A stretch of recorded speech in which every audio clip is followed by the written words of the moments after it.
मेरे प्यारे देशवासियों, नमस्कार।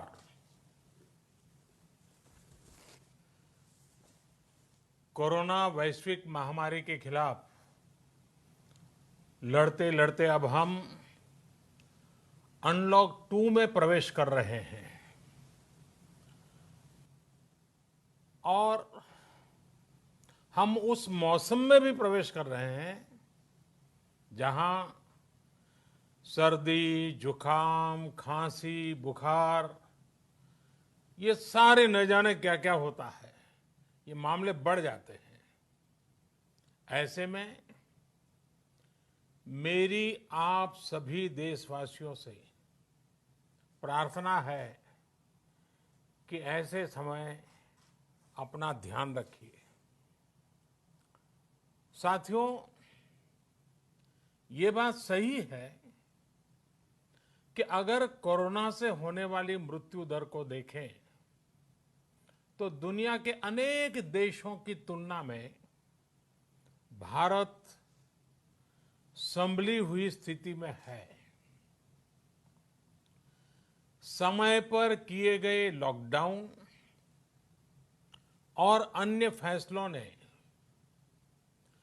भारत में लाखों लोगों का जीवन बचाया है, लेकिन हम ये भी देख रहे हैं कि जब से देश में अनलॉक 1 हुआ है,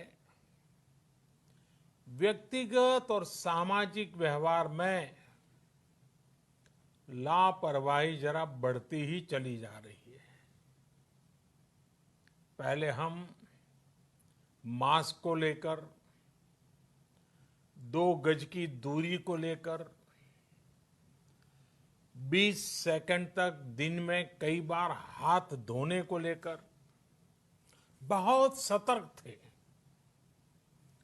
लेकिन आज जब हमें ज्यादा सतर्कता की जरूरत है तो लापरवाही बढ़ना बहुत ही चिंता का कारण है। साथियों, लॉकडाउन के दौरान बहुत गंभीरता से नियमों का पालन किया गया था। अब सरकारों को, स्थानीय निकाय की संस्थाओं को, देश के नागरिकों को फिर से उसी तरह की सतर्कता दिखाने की जरूरत है।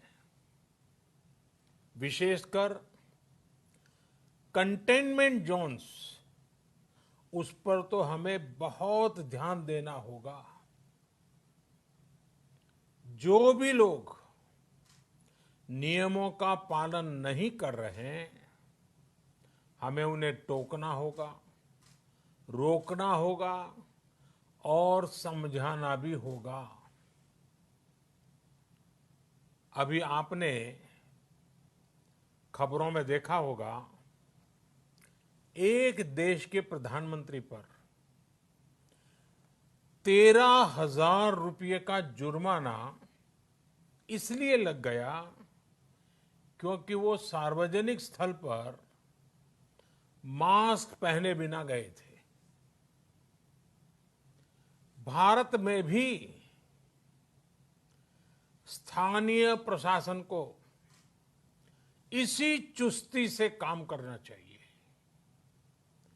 ये 130 करोड़ देशवासियों के जीवन की रक्षा करने का अभियान है।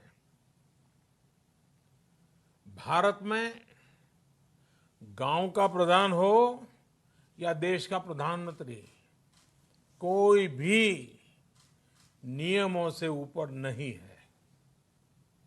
साथियों, लॉकडाउन के दौरान देश की सर्वोच्च प्राथमिकता रही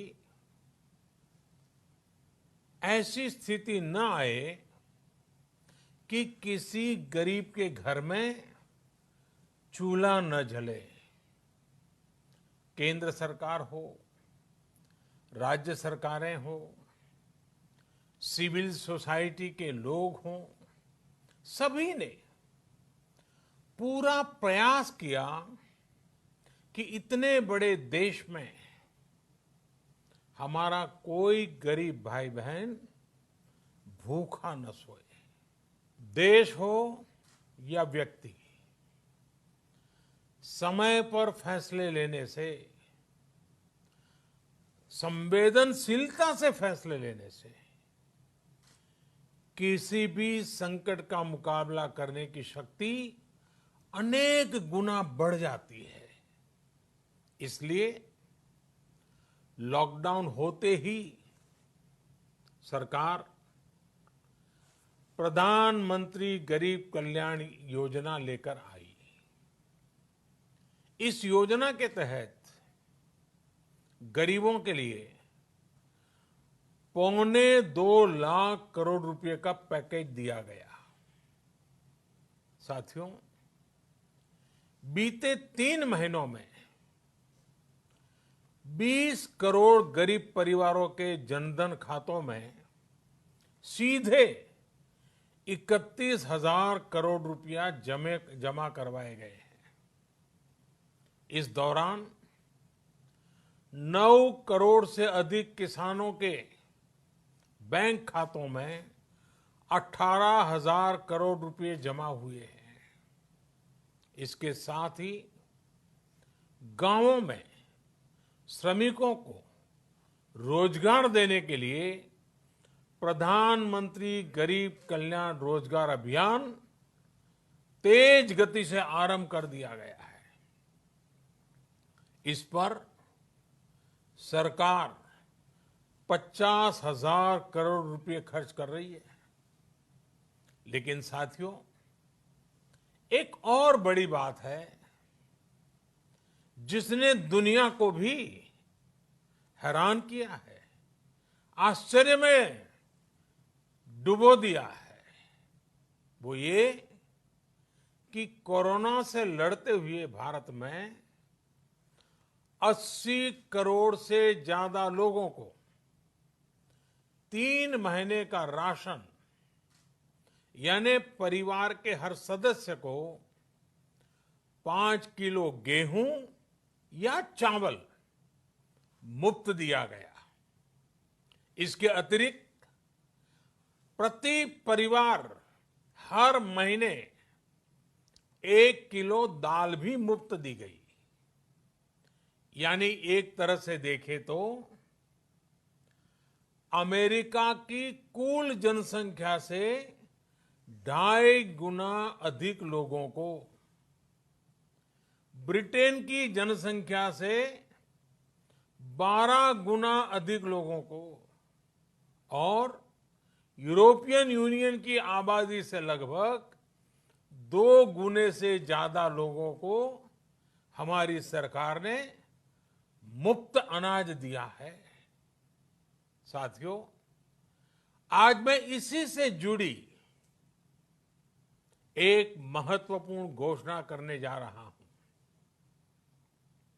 साथियों, हमारे यहां वर्षा ऋतु के दौरान और उसके बाद मुख्य तौर पर कृषि क्षेत्र में, एग्रीकल्चर सेक्टर में ही ज्यादा काम होता है। अन्य दूसरे सेक्टरों में थोड़ी सुस्ती रहती है। जुलाई से धीरे धीरे त्योहारों का भी माहौल बनने लगता है। अब आप देखिए, अभी 5 जुलाई को गुरु पूर्णिमा है, फिर सावन शुरू हो रहा है, फिर 15 अगस्त आएगी, रक्षाबंधन आएगा, कृष्णा जन्माष्टमी आएगी, गणेश चतुर्थी आएगी, ओणम होगा और आगे जाएं तो काटी बिहू है, नवरात्रि है, दुर्गा पूजा है, दशहरा है, दीपावली है, छठी मैया की पूजा है। त्योहारों का ये समय जरूरतें भी बढ़ाता है, खर्च भी बढ़ाता है। इन सभी बातों को ध्यान में रखते हुए ये फैसला लिया गया है कि प्रधानमंत्री गरीब कल्याण अन्न योजना का विस्तार अब दिवाली और छठ पूजा तक, यानी नवंबर महीने के आखिर तक कर दिया जाएगा। यानी 80 करोड़ लोगों को मुफ्त अनाज देने वाली ये योजना अब जुलाई, अगस्त, सितंबर, अक्टूबर, नवंबर में भी लागू रहेगी। सरकार द्वारा इन 5 महीनों के लिए 80 करोड़ से ज्यादा गरीब भाई बहनों को हर महीने परिवार के हर सदस्य को 5 किलो गेहूं या 5 किलो चावल मुफ्त मुहैया कराया जाएगा। और साथ ही प्रत्येक परिवार को हर महीने 1 किलो चना भी मुफ्त दिया जाएगा। साथियों, प्रधानमंत्री गरीब कल्याण अन्न योजना के इस विस्तार में 90,000 करोड़ रुपए से ज्यादा खर्च होंगे। और अगर इसमें पिछले 3 महीने का खर्च भी जोड़ दें तो ये करीब करीब 1.5 लाख करोड़ रुपया हो जाता है। अब पूरे भारत के लिए हमने एक सपना देखा है। कई राज्यों ने तो बहुत अच्छा काम भी किया है। बाकी राज्यों पर भी हम आग्रह कर रहे हैं कि इसको काम को आगे बढ़ाएं। और काम क्या है? अब पूरे भारत के लिए एक राशन कार्ड की व्यवस्था भी हो रही है। यानी एक राष्ट्र एक ration card, one nation one ration card. इसका सबसे बड़ा लाभ उन गरीब साथियों को मिलेगा जो रोजगार या दूसरी आवश्यकताओं के लिए अपना गांव छोड़ करके कहीं और जाते हैं, किसी और राज्य में जाते हैं। साथियों, आज गरीब को, जरूरतमंद को सरकार अगर मुफ्त अनाज दे पा रही है तो इसका श्रेय प्रमुख रूप से 2 वर्गों को जाता है। पहला, हमारे देश के मेहनती किसान, हमारे अन्नदाता। और दूसरा, हमारे देश के ईमानदार टैक्स पेयर। आपका परिश्रम, आपका समर्पण ही जिसकी वजह से देश ये मदद कर पा रहा है। आपने देश का अन्न भंडार भरा है, इसलिए आज गरीब का, श्रमिक का चूल्हा जल रहा है। आपने ईमानदारी से टैक्स भरा है, अपना दायित्व निभाया है, इसलिए आज देश का गरीब इतने बड़े संकट से मुकाबला कर पा रहा है। मैं आज हर गरीब के साथ ही देश के हर किसान, हर टैक्स पेयर का हृदय से बहुत बहुत अभिनंदन करता हूं, उन्हें नमन करता हूं। साथियों, आने वाले समय में हम अपने प्रयासों को और तेज करेंगे। हम गरीब, पीड़ित, शोषित, वंचित हर किसी को सशक्त करने के लिए निरंतर काम करेंगे। हम सारी एहतियात बरतते हुए इकोनॉमिक एक्टिविटीज को और आगे बढ़ाएंगे। हम आत्मनिर्भर भारत के लिए दिन रात एक करेंगे। हम सब लोकल के लिए वोकल होंगे।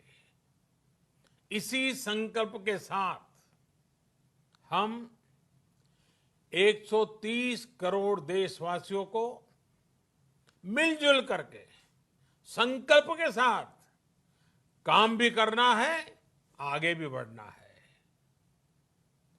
फिर से एक बार मैं आप सबसे प्रार्थना करता हूं, आपके लिए भी प्रार्थना करता हूं, आपसे आग्रह भी करता हूं, आप सभी स्वस्थ रहिए, 2 गज की दूरी का पालन करते रहिए, गमछा, फेस कवर, मास्क ये हमेशा उपयोग कीजिए, कोई लापरवाही मत बरतिए। इसी आग्रह, इसी कामना के साथ मैं आप सभी को बहुत बहुत शुभकामनाएं देता हूं।